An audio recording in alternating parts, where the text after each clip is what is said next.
പാവപ്പെട്ട ആളുകൾ പെട്ടെന്നുള്ള അവരുടെ അത്യാവശ്യത്തിന് പണമല്ലേ വളരെ പ്രധാനം. അത് സ്വാധീനിച്ച് പിന്നെ ഇടനിലക്കാരും ഒരുപാടുണ്ട്. ഇടനിലക്കാർ സഹായിച്ച് ഞാനൊരു ദിവസം ഇങ്ങനെ പോകുന്ന അവസരത്തിൽ ഒരു 10-21 ബൈക്ക ചെറുപ്പക്കാർ നല്ല സ്ഥാനാർത്ഥിൻ്റെ കുപ്പായം ഒട്ടുകൊണ്ട് ബൈക്ക് വന്ന് അവിടെ അപ്പം ഞാൻ രസം അവിടെ നിന്ന് ഇറങ്ങി ഒരു ചായ കുടിക്കുമ്പോൾ ഞാൻ അവരോട് ചോദിച്ചു എന്തൊക്കെയാണ് നോക്കിയൊക്കെ പറഞ്ഞു. അങ്ങനെ ഈ ചെറുപ്പക്കാർ അവരൊന്നും അങ്ങനെ പൊളിറ്റിക്സുള്ള ആളുകളല്ല എന്ന് പറഞ്ഞ ആളുകൾ നമുക്ക് ഒരു പാവപ്പെട്ട ആളുകൾ ജീവിത സാഹചര്യം ഇല്ലാത്ത ആളുകൾ ഈ പണം എന്ന് പറയുന്നത് തൽക്കാലത്ത് പൈസ കൊടുക്കുക. പിന്നെ പാവപ്പെട്ട ആളുകൾ അതുകൊണ്ട് അതൊന്നും നിങ്ങൾ എങ്ങനെ സാങ്കേതികമായി ശാസ്ത്രീയമായി പരിശോധിച്ചാൽ എങ്ങനെയാണ് സാങ്കേതികമായിട്ട് എന്ത് വരുമെന്നുള്ളത്.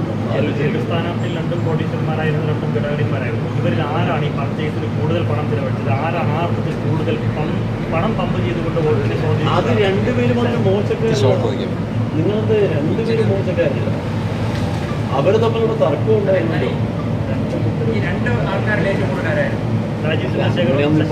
നമ്മളൊന്നുകൂടി പരിശോധിക്കും.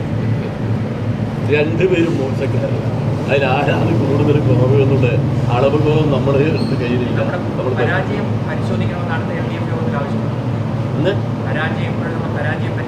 നമ്മളെപ്പോഴും പരിശോധിക്കാറുണ്ടല്ലോ.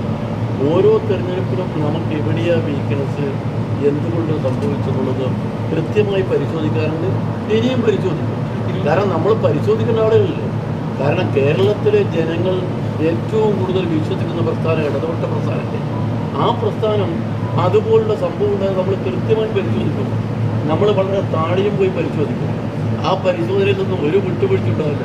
തോറ്റാൽ പോയി കിടന്നുറങ്ങിയിട്ട് അടുത്തവണ തിരഞ്ഞെടുപ്പാകുമ്പോൾ നമ്മൾ വീണ്ടും തിരിച്ചു വരാമെന്നുള്ളതൊന്നും ആയിരിക്കില്ല. നമ്മൾ പരിശോധിക്കും. ആ പരിശോധിച്ച് ഇവിടെ പിഴവിട്ടെത്തിയിരുന്നു. മറ്റേ CPI സംബന്ധിച്ചുള്ള CPI തിരുവനന്തപുരത്ത് മാറ്റിയിട്ട് 4 സ്ഥലത്ത് മത്സരിച്ചു. പിന്നെ കോട്ടയം, തൃശ്ശൂർ ഉൾപ്പെടെ കടുത്ത പരാജയമാണ് ഏറ്റുവാങ്ങേണ്ടി വന്നത്. തൃശ്ശൂര് ജയിക്കും, തിരുവനന്തപുരം തൃശ്ശൂര് അവിടെ BJP സ്ഥാനാർത്ഥി ജയിക്കുന്ന ഒരു സാഹചര്യം ഉണ്ടായി.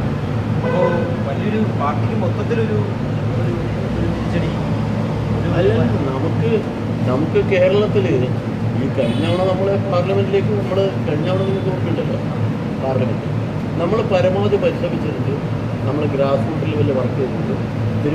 തൃശ്ശൂർ വർക്കിൽ നമ്മൾ ഒരുപാട് മുൻപോട്ടായിരുന്നു.